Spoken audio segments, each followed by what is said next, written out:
من الشیطان الرجیم بسم اللہ الرحمن الرحیم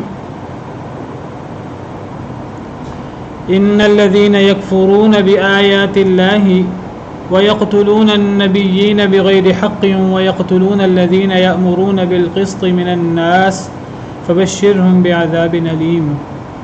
بے شک وہ لوگ جو کفر کرتے ہیں اللہ کی آیات کے ساتھ، وَيَقْتُلُونَ النَّبِيِّينَ اور وہ قتل کرتے ہیں نبیوں کو بغیر حق بغیر حق کے، وَيَقْتُلُونَ الَّذِينَ يَأْمُرُونَ بِالْقِسْطِ مِنَ النَّاسِ اور وہ قتل کرتے ہیں ان لوگوں کو جو لوگوں کو حکم دیتے ہیں انصاف کا، من الناس لوگوں سے، فَبَشِّرْهُمْ بِعَذَابٍ أَلِيمٍ آپ بشارت دے دیجئے ایسے لوگوں کو بعذاب علیم دردناک عذاب کی۔ پچھلی آیات کریمہ میں اللہ رب العالمین نے فرمایا کہ دین اسلام اللہ کے نزدیک دین اسلامی ہے۔ اب یہی دین سیدنا آدم علیہ السلام سے لے کر سیدنا نوح علیہ السلام، سیدنا ابراہیم علیہ السلام، ان کی اولاد سیدنا موسیٰ، سیدنا عیسیٰ علیہ السلام اور نبی کریم صلی اللہ علیہ وسلم کا، اور ان سب نبیوں کی، رسولوں کی امتوں کا دین ہے۔ سیدنا آدم سے لے کر قیامت تک جو اللہ کو مقبول دین ہے وہ یہی دین ہے۔ جو اس دین کے مطابق عمل کرے گا، اللہ کے ہر حکم کے مطابق، چاہے وہ حکم اللہ رب العالمین نے کسی نبی پر کتاب کی صورت میں اتارا ہو، کتاب کے علاوہ وحی خفی کی صورت میں اتارا ہو، نبی صلی اللہ علیہ وسلم پر قرآن کی صورت میں، حدیث کی سنت کی صورت میں اتارا ہو، تو اللہ کے ان احکامات کو ماننے کا نام دین ہے، دین اسلام ہے۔ یہی تمام انبیاء کرام علیہ السلام کا دین تھا۔ اس کی موٹے موٹے احکام ایک جیسے تھے، ذیلی باتوں میں، شریعتوں میں فرق تھا۔ تو اب اللہ رب العالمین کے احکامات کو ماننا، کتاب و سنت کو ماننا، یہی دین اسلام ہے، یہی صراط مستقیم ہے۔ حضرت موسیٰ علیہ السلام پر اترنے والی وحی کو ماننا، حضرت عیسیٰ علیہ السلام پر اترنے والی وحی کو ماننا ہی دین اسلام تھا۔ جن لوگوں نے بھی اختلاف کیا، وہ یہودیوں میں ہوں یا عیسائیوں میں ہوں، آپس میں وہ گروہوں کی صورت میں بٹے ہوں، یا یہودی عیسائی ایک دوسرے پر رد کرتے ہوں، تو یہ ان کے پاس اختلاف کے دلائل نہیں تھے، ان اختلاف کی وجوہات بغاوت تھی۔ جب اس اختلاف کی وجہ جہالت ہو تو جہالت کا حل تو کتاب آ جائے، علم آ جائے، دلیل آ جائے تو پھر تو جہالت کا خاتمہ ہو جاتا ہے۔ لیکن اگر اختلاف کی وجہ دنیاوی مفادات ہوں، انکار محض ہو، خود ساختہ اپنی بنائی ہوئی چیزیں ہوں، رسوم و رواج ہوں، پھر اختلاف ختم نہیں ہوتا۔ تو اللہ رب العالمین نے مذمت کی ان لوگوں کی کہ جو اللہ رب العالمین کے احکامات آنے کے بعد بھی، انبیاء کرام، اللہ کے رسول علیہ السلام اجمعین کے آنے کے بعد بھی ان کے بتائے ہوئے طریقے پر نہیں چلے، بلکہ اپنے اپنے طور طریقے پر لگے رہے۔ اللہ نے ان کی مذمت کی ہے۔ اور اسی ضمن میں نے ذکر کیا تھا کل، یہ آیات در حقیقت نبی صلی اللہ علیہ وسلم کے پاس نجران کا وفد آیا تھا عیسائیوں کا، ان کے ضمن میں آیات اتری تھی، تو در حقیقت عیسائیوں کو خطاب مقصود ہے کہ جو عیسائیوں کو اور مسلمانوں کا اختلاف ہے وہ بھی اسی طرح کا ہی ہے، کہ جو عیسائی اپنی عیسائیت پہ ڈٹے ہوئے ہیں، وہ کسی دلیل کی بنا پر نہیں ڈٹے ہوئے، وہ علم اور دلائل کے آنے کے باوجود بھی بغاوت کی بنا پر وہ ڈٹے ہوئے ہیں۔ جو اللہ کی آیات کا انکار کرے، واضح آیات کا، اللہ تو پھر جلد حساب لے گا۔ اے اللہ کے نبی صلی اللہ علیہ وسلم، آپ ان سے کہہ دیجئے کہ ہم نے تو اللہ کے حکم کے سامنے سر جھکا لیا ہے، کیا تم بھی اللہ کے حکم کے سامنے سر جھکاتے ہو یا نہیں جھکاتے؟ جو اللہ کے حکم کے سامنے سر جھکا لے تو وہ ہدایت یافتہ ہوگا قرآن و سنت کے سامنے۔ جو نہیں سر جھکائے گا تو پھر نبی کا کام تو، داعی کا کام تو پھر پہنچا دینا ہے۔ اللہ اپنے بندوں سے بخوبی واقف ہے۔ یہ پیچھے ہم نے آیات پڑھی ہیں، تو ان آیات کے اندر دعوت ہے غیر مسلموں کو، یا جو مسلمانوں کے اندر ہی گروہوں میں بٹ گئے ہیں اور وہ دلائل کو اہمیت دینے کی بجائے وہ بھی ہٹ دھرمی کا رویہ رکھتے ہیں۔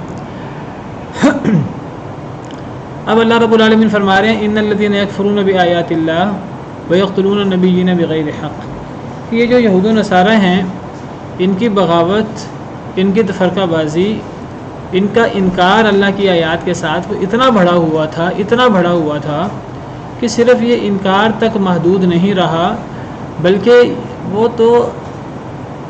وہ نبی جو انہیں دعوت دیتے تھے اور وہ اللہ کے نمائندہ ہوتے تھے، جن کی سچائی میں، جن کے حق پر ہونے میں کوئی شک نہیں ہوتا تھا، لیکن یہ اپنی من مانی باتوں پر عمل کرنے میں، ہٹ درمی پر اتنے ڈٹے ہوئے تھے کہ یہ اللہ کی آیات کے انکار کے ساتھ ساتھ نبیوں کو بھی قتل کر ڈالتے تھے، بجائے اس کے کہ نبیوں کی نصیحت پر یہ کان دھریں، اصلاح کریں یہ اپنی اصلاح کرنے کی بجائے اللہ کی آیات کا تو انکار کر دیتے تھے، اور جو نبی انہیں اللہ کی آیات سناتے، اللہ کے فرمانات سناتے، یہ ان نبیوں کی بات ماننے کی بجائے، ان کی بات پر غور کرنے کی بجائے، اپنی اصلاح کرنے کی بجائے کہ دنیا آخرت میں کامیاب ہوں، کہ نبیوں کو ہی قتل کر ڈالتے تھے ناحق۔ نبی کا قتل جب بھی ہوگا وہ تو ناحق ہوگا۔ نبی تو معصوم ہوتا ہے اللہ کی طرف سے، جب وہ دین پہنچاتا ہے اللہ کا تو معصوم ہوتا ہے، اللہ کی طرف سے اس کی حفاظت ہوتی ہے۔ تو یہ لوگ دین کی مخالفت میں اور ہٹ درمی میں اتنا آگے بڑھ گئے، حد سے آگے، کہ نبیوں تک کو قتل کر ڈالا، اللہ کی آیات کا انکار کیا، نبیوں کو قتل کر ڈالا۔ اللہ تعالیٰ انہی یہود کا ذکر کرتے ہوئے فرماتے ہیں سورہ بقرہ میں پہلے پارے میں، أَفَكُلَّمَا جَاءَكُمْ رَسُولٌ بِمَا لَا تَهْوَىٰ أَنفُسُكُمْ،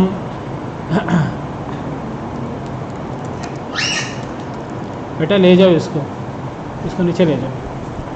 أَفَكُلَّمَا جَاءَكُمْ، سورہ بقرہ آیت نمبر 87، کیا جب بھی آیا تمہارے پاس رسول ساتھ اس کے جو تمہیں پسند نہ آیا، استکبرتم، تو تم نے تکبر کیا، ففریقاً کذبتم، ایک فریق کو تم نے جھٹلایا، یعنی نبیوں کے رسولوں کے ایک فریق کو تم نے جھٹلایا، وفریقاً تقتلون، اور ایک گروہ کو تم قتل کر دیتے تھے۔ تو بجائے اس کے کہ یہ اللہ کی آیات سے، نبیوں کے فرمانات سے اپنی اصلاح کرتے، اپنے آپ کو ان کے مطابق ڈھالتے، یہ تو اپنی پسند ناپسند، جو پسند آتی چیز اس کو لے لیتے، جو چیز پسند نہ آتی تو تکبر کر ڈالتے، اللہ کی آیات کا انکار کر دیتے، نبیوں کی تکذیب کر ڈالتے، ایک گروہ کی تکذیب کرتے، ایک گروہ کو قتل کر دیتے تھے۔ تو یہ اللہ کی نافرمانی میں، بغاوت میں، ہٹ درمی میں اتنی انتہا کو پہنچے ہوئے تھے۔ اور نبی کو قتل کرنا اس سے بڑا جرم کیا ہو سکتا ہے؟ سب سے بدترین وہ شخص ہے جو نبی کو قتل کر دے یا نبی کے ہاتھوں قتل ہو جائے، حدیث مبارکہ کے مطابق۔ اعوذ باللہ من الشیطان الرجیم۔ تو میں بتا رہا تھا کہ یہ ہٹ دھرمی میں، مخالفت میں اتنا آگے بڑھ کے، دیکھیے جو بندہ دین کے قریب آتا ہے اللہ تعالیٰ اس کی مدد کرتے ہیں، اللہ تعالیٰ اسے مزید نیکی کی توفیق دیتے ہیں۔ جو بندہ اللہ سے دور ہوتا ہے اور اپنی پسند ناپسند کو اہمیت دیتا ہے اللہ کے احکامات کے بالمقابل، وہ گویا کہ اتنا متکبر ہو جاتا ہے کہ وہ اپنی پسند ناپسند کے سامنے اللہ کے احکامات کو بھی، حق کو بھی ٹھکرا دیتا ہے۔ تو پھر اللہ کی طرف سے اس پر یہ وبال ہوتا ہے کہ وہ دین سے دور ہوتا رہتا ہے اور وہ اللہ کا نافرمان سے نافرمان ہوتا رہتا ہے، اور پھر دل پہ مہر لگ جاتی ہے، اور یہ کیفیت ہو جاتی ہے کہ اللہ کی آیات کا صریح انکار ہوتا ہے، نبیوں کی تکذیب ہوتی ہے، اور صرف تکذیب نہیں ہوتی بلکہ نبیوں کو قتل تک کر دیا جاتا ہے۔ یہ کیفیت ہو گئی تھی یہود کی، اہل کتاب کی۔ بے شک وہ لوگ جو انکار کرتے ہیں اللہ کی آیات کا اور نبیوں کو قتل کرتے ہیں ناحق، وَيَقْتُلُونَ، اور قتل کرتے ہیں ان لوگوں کو جو حکم دیتے ہیں، یعنی لوگوں کو، بالقسط من الناس، لوگوں سے انصاف کرنے کا، انہیں بھی قتل کر دیتے ہیں۔ صرف نبیوں کو قتل نہیں کرتے، اللہ کی آیات کا انکار ہی نہیں کرتے، صرف نبیوں کو قتل ہی نہیں کرتے، بلکہ نبیوں کے قتل کے ساتھ ساتھ نبیوں کے ورثاء کو بھی قتل کر ڈالتے ہیں، ان لوگوں کو بھی قتل کر ڈالتے ہیں جو نبیوں جیسا فریضہ سر انجام دیتے ہیں، جو نبیوں کی طرح لوگوں سے انصاف کا حکم دیتے ہیں کہ انصاف ہونا چاہیے، ظلم زیادتی نہیں ہونی چاہیے، جھوٹ نہیں بولنا چاہیے، توحید ہونی چاہیے، شرک نہیں ہونا چاہیے، یعنی جو بھی انصاف کی باتیں ہیں، دین کی باتیں ہیں، جو لوگ ان دین کی باتوں کا امر بالمعروف نہیں انل منکر کا حکم دیتے ہیں، وہ نبیوں کے ساتھ ساتھ ایسے لوگوں کو بھی قتل کر ڈالتے ہیں۔ اب یہاں نبیوں کے قتل کے ساتھ لوگوں کو انصاف کا حکم دینے والوں کے قتل کا ذکر کیا گیا ہے۔ اس سے پتہ لگتا ہے کہ نبیوں کی فضیلت تو مسلمہ ہے، نبی اللہ کا برگزیدہ چنا ہوا بندہ ہوتا ہے اور اللہ کا بڑا قریب ہوتا ہے، سب سے افضل شخصیت ہوتا ہے پوری امت میں نبی۔ جب نبی کا ذکر کیا اور نبیوں کو قتل کرنے کا حکم کا ذکر کیا تو ساتھ ان لوگوں کے قتل کا بھی ذکر کیا کہ جو لوگوں کو انصاف کا حکم دیتے ہیں۔ اللہ تعالیٰ جب ایک جملے میں ایک جگہ نبیوں کے ساتھ کسی کا ذکر کرتے ہیں، کسی کو ملاتے ہیں، تو اس سے ان لوگوں کی فضیلت کا اللہ کے ہاں پتہ لگتا ہے۔ اللہ کے ہاں دو چیزیں جو ایک جگہ اکٹھی بیان کی جاتی ہیں، اس سے اگر پہلی چیز اہمیت والی ہو تو دوسری چیز کی اہمیت کا پتہ لگتا ہے۔ مثلا نماز کے ساتھ جہاں بھی زکوٰۃ کا ذکر آتا ہے، نماز کی اہمیت تو مسلمہ ہے، اس کے بڑے بڑے فضائل ہیں، تو جب نماز کے ساتھ جگہ جگہ زکوٰۃ کا ذکر آئے گا تو اس سے زکوٰۃ کی اہمیت کا پتہ لگے گا کہ جب جگہ جگہ نماز کے ساتھ زکوٰۃ کا ذکر ہے تو پتہ لگا زکوٰۃ اللہ کے نزدیک کتنی اہم ہے۔ جب جگہ جگہ ایمان کے ساتھ عمل صالح کا ذکر ہے، اور آپ کو پتہ ہے ایمان کتنی اہم چیز ہے کہ ایمان جنت اور جہنم میں جانے کی بنیاد ہے۔ ایک بندہ ایمان لائے گا تو جنتی ہوگا، نہیں ایمان لائے گا تو جہنمی ہوگا، جو مرضی عمل کر لے۔ ایمان بنیادی چیز ہے، ایمان کے بغیر کوئی چیز قابل قبول نہیں ہے۔ ایمان ہو، بنیاد ہے، تو پھر باقی چیزیں بھی قبول ہوتی ہیں۔ جب ایمان کی اتنی اہمیت ہے، جب ایمان کے ساتھ عمل صالح کا ذکر ہوتا ہے تو پتہ لگتا ہے ایمان عمل صالح کے بغیر مکمل ہی نہیں ہے، اس سے عمل صالح کی اہمیت کا پتہ لگتا ہے۔ جب اللہ تعالیٰ شرک کا رد کرتے ہیں تو شرک کے رد کے ساتھ جب اللہ تعالیٰ قول زور کی مذمت کرتے ہیں، فَاجْتَنِبُوا الرِّجْسَ مِنَ الْأَوْثَانِ وَاجْتَنِبُوا قَوْلَ الزُّورِ، تو نبی صلی اللہ علیہ وسلم نے فرمایا کہ اے لوگو عُدِلَتْ شہادت الزور بالاشراک باللہ، نبی صلی اللہ علیہ وسلم نے فرمایا کہ اے لوگو اللہ تعالیٰ نے شہادت الزور کو شرک کے ساتھ ملا دیا ہے۔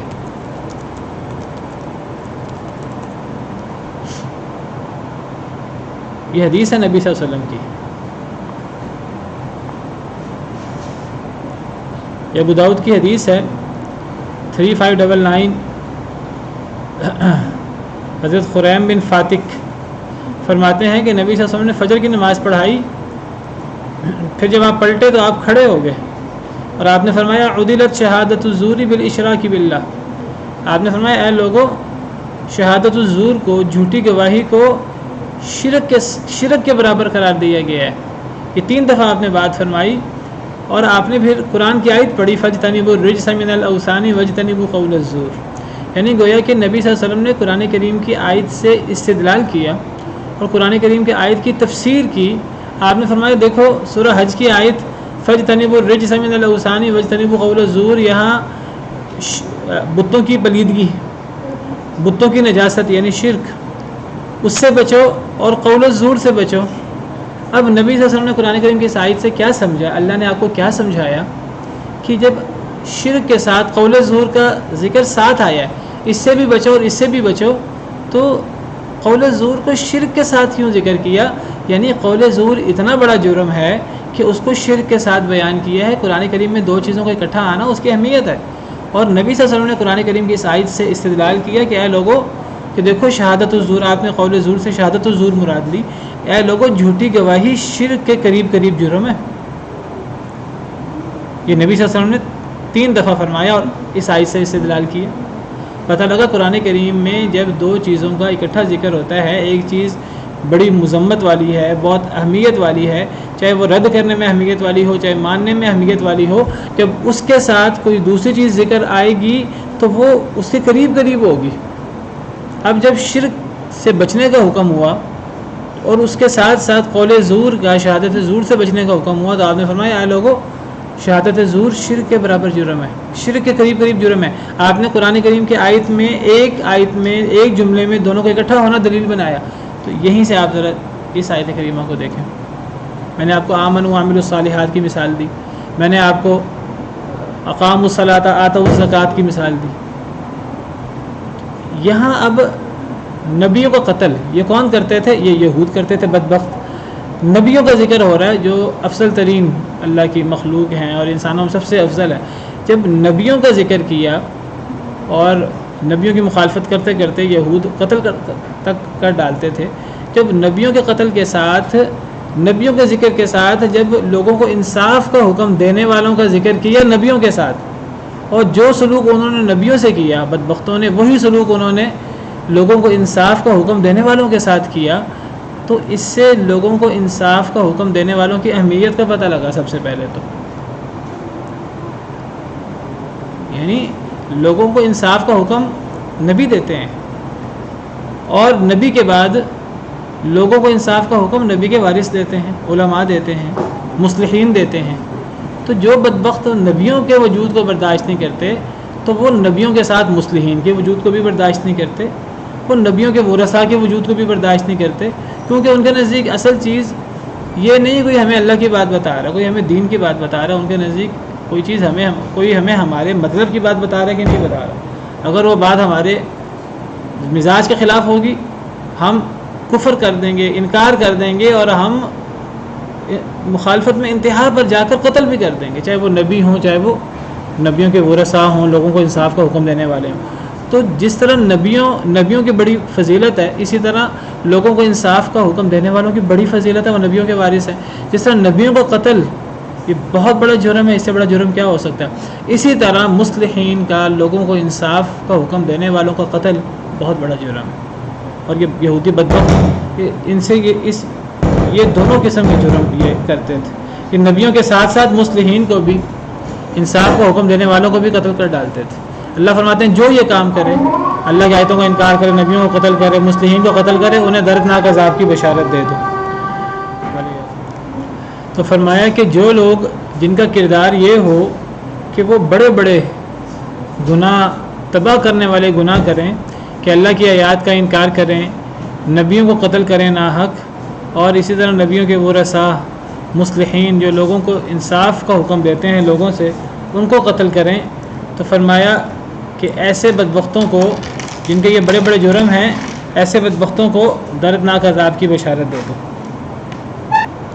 اولئک الذین حبطت اعمالهم فی الدنیا والآخرہ، یہی وہ لوگ ہیں کہ ضائع ہو گئے ان کے اعمال دنیا میں بھی اور آخرت میں بھی۔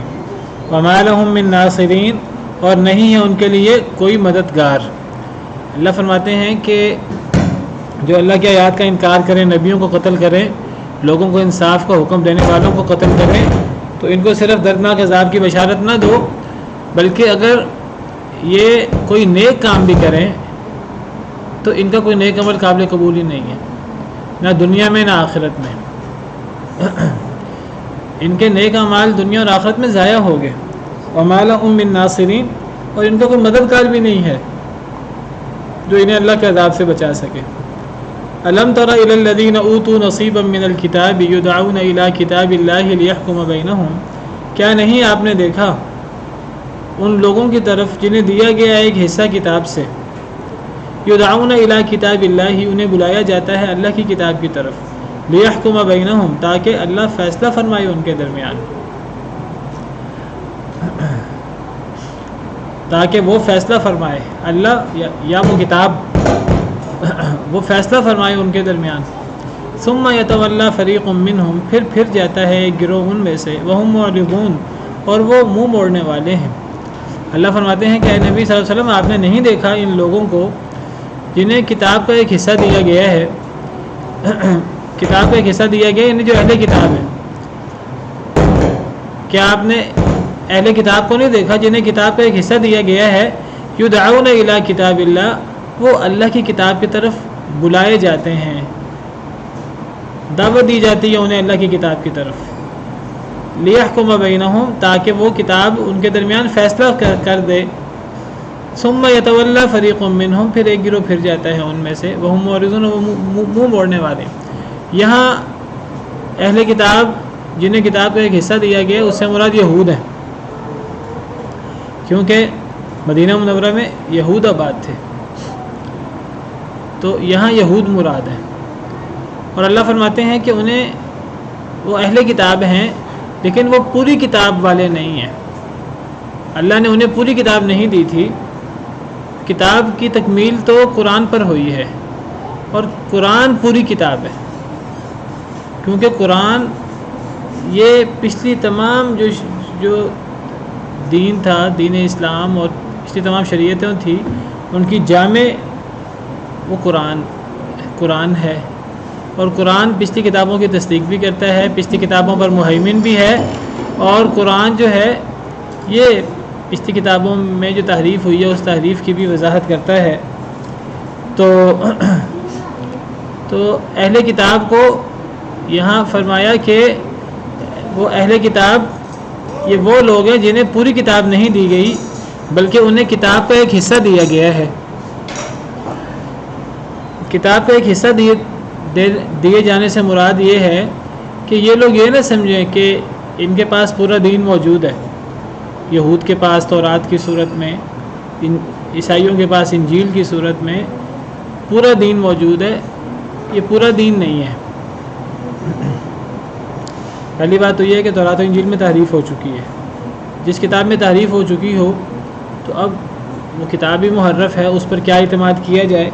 اور اگر یہ کتابیں پوری بھی ہوں، اگر ان میں تحریف نہ بھی ہو بالفرض، تو یہ کتابیں اصل میں اپنے اپنے دور کے مطابق، اپنے اپنے حالات کے مطابق تو ان کتابوں میں ہدایت بھی تھی، نور بھی تھا، کیونکہ یہ کتابیں پوری رہتی دنیا کے لیے نہیں تھیں. یہ کتابیں مخصوص قوم کے لیے، بنی اسرائیل کے لیے، مخصوص لوگوں کے لیے تھی، کیونکہ جن نبیوں پر یہ کتابیں اتری وہ نبی تمام لوگوں کی طرف مبعوث ہی نہیں کیے گئے. یہ تو نبی صلی اللہ علیہ وسلم کی خصوصیت یہ ہے کہ نبی صلی اللہ علیہ وسلم کو اللہ تعالیٰ نے تمام لوگوں کی طرف منسوب کیا، مبعوث فرمایا. قل یا ایھا الناس انی رسول اللہ الیکم جمیعا، کہ اللہ کے نبی صلی اللہ علیہ وسلم تمام لوگوں کی طرف اللہ کے رسول ہے. اور آپ نے فرمایا میرا اور پچھلے نبیوں کا فرق یہ ہے، رسولوں کا فرق یہ ہے کہ وہ خاص لوگوں کی طرف مبعوث ہوتے تھے، میں بالعموم مبعوث کیا گیا ہوں. نبی صلی اللہ علیہ وسلم کی رسالت، نبوت اپنے دور کے تمام لوگوں کے لیے بھی تھی اور قیامت تک کے لیے تمام لوگوں کے لیے. پچھلے دور کے نبیوں کی یہ صورتحال نہیں تھی. جب پچھلے دور کے نبیوں کی یہ صورتحال نہیں تھی تو ان پر اترنے والی کتابیں وہ بھی کامل نہیں تھیں. وہ کتابیں اپنی جگہ اللہ کا کلام تھا، اپنی جگہ ان کے اندر ہدایت بھی تھی، نور بھی تھا، وہ ہر لحاظ سے بابرکت کتابیں تھیں، روشنی بھی تھی ان میں، سب کچھ تھا. اصل کتابیں ایک تو ان میں تحریف ہو گئی، اور نمبر دو اگر وہ اصل بھی ہوں تو وہ کامل نہیں تھی. اسی لیے یہاں فرمایا کہ تاکہ یہود کا، عیسائیوں کا سارا مغالطہ دور ہو جائے. ایک تو یہ بدبخت تعریف کر بیٹھے ہیں، اگر وہ اصل بھی ہو اور وہ اصل نبی بھی آ جائیں، اب وہ ان کی شریعت رہتی دنیا کے لیے ہے ہی نہیں. وہ تو ایک حصہ ہے شریعت کا، اس کی تکمیل تو نبی صلی اللہ علیہ وسلم پر ہوئی ہے. اور دیکھیے اس کی سب سے بڑی دلیل اس بات کو یہود کو بھی پتہ ہے، عیسائیوں کو بھی پتہ ہے کہ جب قرآن کریم کی آیت اتری الیوم اکملت لکم دینکم واتممت علیکم نعمتی ورضیت لکم الاسلام دینا، میں نے آج تم پر تمہارا دین مکمل کر دیا ہے، تم پر اپنی نعمت تمام کر دی ہے. تو یہود میں سے ایک شخص نے حضرت عمر سے کہا، حضرت عمر کے دور میں، یہ کتاب جو آپ کی آیت جو آپ کی کتاب میں ہے، اگر یہ ہماری کتاب میں ہوتی تو جس دن یہ آیت اترتی ہم اس کو عید کا دن بنا لیتے. یہ تو بہت بڑی ایک بشارت ہے، بہت بڑا ایک انعام ہے امت مسلمہ پر کہ امت مسلمہ پر یہ آیت اتری ہے کہ اللہ نے امت مسلمہ پر اپنا دین مکمل کیا ہے. دین اسلام مکمل ہوا ہے امت مسلمہ پر، پہلے دین مکمل نہیں تھا. یہود میں جو اصل جو کتاب بھی تھی وہ بھی مکمل، وہ جو مخصوص لوگوں کے لیے حضرت موسیٰ نبی تھے ان کے لیے وہ کافی تھی. حضرت عیسیٰ مخصوص لوگوں کے لیے تھے، ان کے لیے انجیل کافی تھی، جو اصل کتاب ہے تورات انجیل. اب اگر وہ اصل کتاب آ جائے وہ بھی کافی نہیں ہے. قرآن تو تصدیق بھی کرتا ہے اور مہیمن بھی ہے، تکمیل بھی کرتا ہے. تو یہود نے کہا اگر یہ آیت ہمارے دین میں اترتی، یعنی ہماری شریعت مکمل ہوتی، تو پھر ہم اس دن کو عید مناتے ہیں. حضرت عمر نے فرمایا کہ مجھے پتہ یہ آیت کہاں اتری، کب اتری، ہمارے ہاں بھی یہ عید کا دن ہی ہے، وہ یوم عرفہ اور جمعہ کا دن. تو اس سے پتہ لگا کہ یہود حضرت موسیٰ پر اترنے والی تورات ہو، حضرت عیسیٰ پر اترنے والی انجیل ہو، وہ پوری کتاب نہیں تھی، وہ مکمل کتاب نہیں تھی. اللہ نے یہ انعام نبی صلی اللہ علیہ وسلم پر فرمایا ہے کہ آپ خاتم النبیین ہیں، آپ کی کتاب خاتم الکتب ہے، تمام کتابوں پر مہیمن بھی ہے اور دین کی تکمیل بھی کرنے والی ہے. یہ ایک ایسا اعزاز ہے جو کسی اور نبی کو حاصل نہیں ہوا. اللہ نے یہ اعزاز بھی نبی صلی اللہ علیہ وسلم کو دیا اور اس امت کو دیا. اور پھر کتنی بدبختی کی بات ہے کہ دین مکمل ہونے کے بعد ہم پھر دین میں مزید اضافے کریں. اللہ اس امت پر یہ احسان عظیم کرے کہ اللہ اس امت پر دین کامل کر دے، نعمت اپنی تمام کر دے، پھر ہم کہیں نہیں ابھی تمام نہیں ہوئی، ابھی اضافوں کی ضرورت ہے بدعات کی صورت میں. تو بہرحال یہود اور نصارہ کو مخاطب کرتے ہوئے ویسے یہاں اس آیت کریمہ میں مراد یہود ہیں، کیونکہ اگلی آیات میں یہود کی جو خرابیاں ہیں وہ ذکر ہوئی ہیں. کیا نہیں آپ نے ان لوگوں کو دیکھا جن کو کتاب کا ایک حصہ دیا گیا تھا، پوری کتاب نہیں دی گئی تھی، اللہ کے احکامات کا ایک حصہ، یعنی ان کی کتاب کامل نہیں تھی، پھر بدبختوں نے اس میں تحریف بھی کر دی.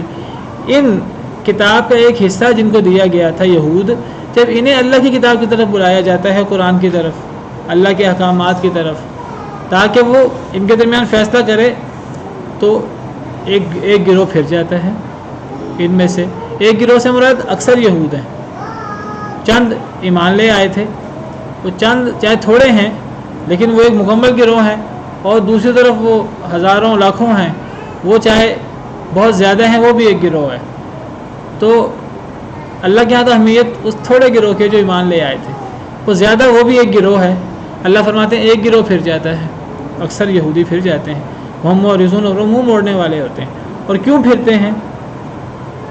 ذالک بانہم قالوا لن تمسنا النار الا ایاما معدودات، یہ اس لیے ہے کہ انہوں نے کہا ہرگز نہیں ہمیں آگ چھوئے گی مگر چند دن گنتی کے. ان کے دیکھیے ان کے دین اسلام سے پھرنے کی بنیادی وجہ تو ہم پڑھ چکے ہیں، قرآن کریم کی دیگر آیات سے پتہ لگتا ہے حسد تھا کہ اللہ نے یہ فضیلت آخری نبی کی اور آخری کتاب کی بنی اسماعیل پر کیوں اتار دی ہے، یہ بنی اسرائیل پر کیوں نہیں اتری. اس کے علاوہ دوسری بڑی وجہ ان کی کیا تھی؟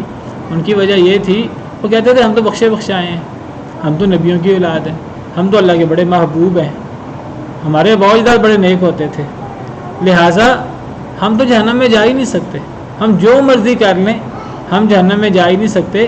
اگر ہم جہنم میں گئے بھی اپنے اعمال کی وجہ سے تو ہمیں چند دن ہم جہنم میں رہیں گے، ہمیں نہیں آگ چھوئے گی مگر چند دن. یہ کہاں سے پتہ لگا ان کو؟ اللہ نے تو کوئی ایسے آیت نہیں اتاری ہے، انہوں نے خود یہ دین میں اضافے کیے ہوئے تھے،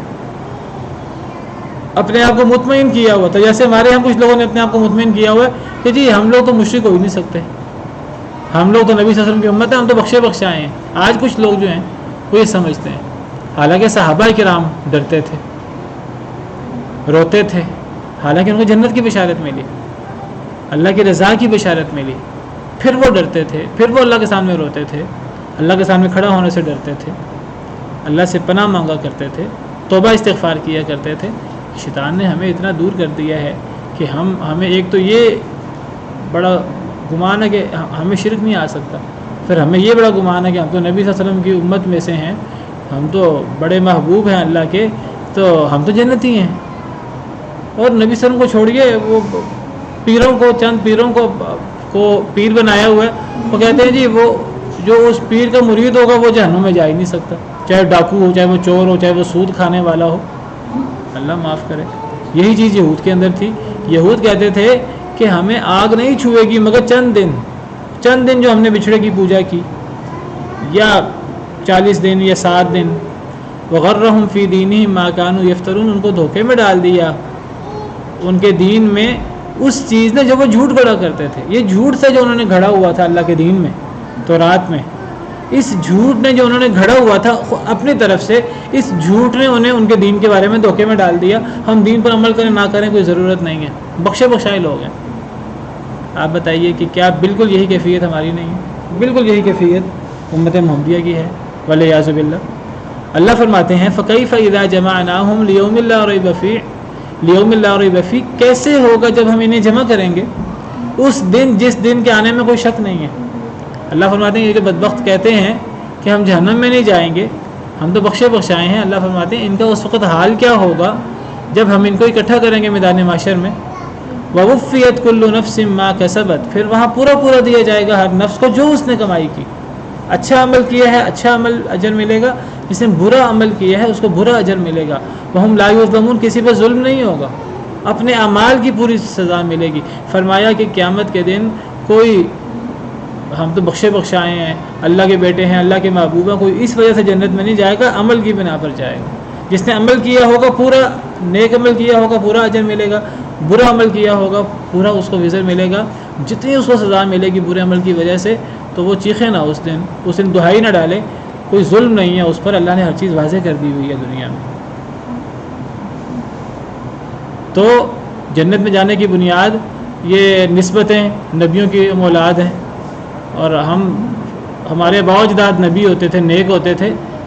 یہ چیز قیامت کے دن فائدہ نہیں دے گی، قیامت کے دن عمل فائدہ دے گا۔ انسان کو عمل کرنا چاہیے، اور عمل کے بعد اللہ کی رحمت جوش میں آئے گی، اور اللہ کی رحمت سے کوئی جنت میں جائے تو جائے۔ یہ کہنا کہ جی ہم جہنم میں جا ہی نہیں سکتے، یہ تو خواہشات ہیں، اللہ معاف کرے۔ نہ یہود کی خواہشات سے یہود جنت میں جائیں گے، نہ ہم مسلمان اپنی خواہشات سے جنت میں جائیں گے۔ لیس بامانیکم ولا امانی اہل الکتاب، نہ تم اپنی خواہشات سے، نہ اہل کتاب اپنی خواہشات سے۔ من یعمل سوءا یجز بہ ولا یجد له من دون اللہ ولیا ولا نصیرا، جو برا عمل کرے گا بدلہ دیا جائے گا پورا پورا، کوئی مددگار نہیں ہوگا۔ ومن یعمل من الصالحات من ذکر او انثی، جو نیک عمل کرے مرد ہو یا عورت، وهو محسن فاولئک يدخلون الجنہ، اور وہ نیکوکار ہو یہ جنت میں داخل ہوں گے۔ ولا یظلمون نقیرا، کسی پہ ذرہ برابر ظلم نہیں ہوگا۔ تو جنت میں جانے کی بنیاد یہ نسبتیں نہیں ہوں گی قیامت کے دن، بلکہ اپنا عمل ہوگا، اور وہ عمل وہ اللہ کی رحمت کو جوش میں لائے گا، اور اللہ کی رحمت کے نتیجے میں کوئی شخص جنت کا حقدار بنے گا۔ اللہ تعالی ہمیں نیک اعمال کرنے کی توفیق دے، اور اللہ اپنی رحمت سے ہمیں اپنی جنتوں کا حقدار بنا دے۔ سبحان ربک رب العزت عما یصفون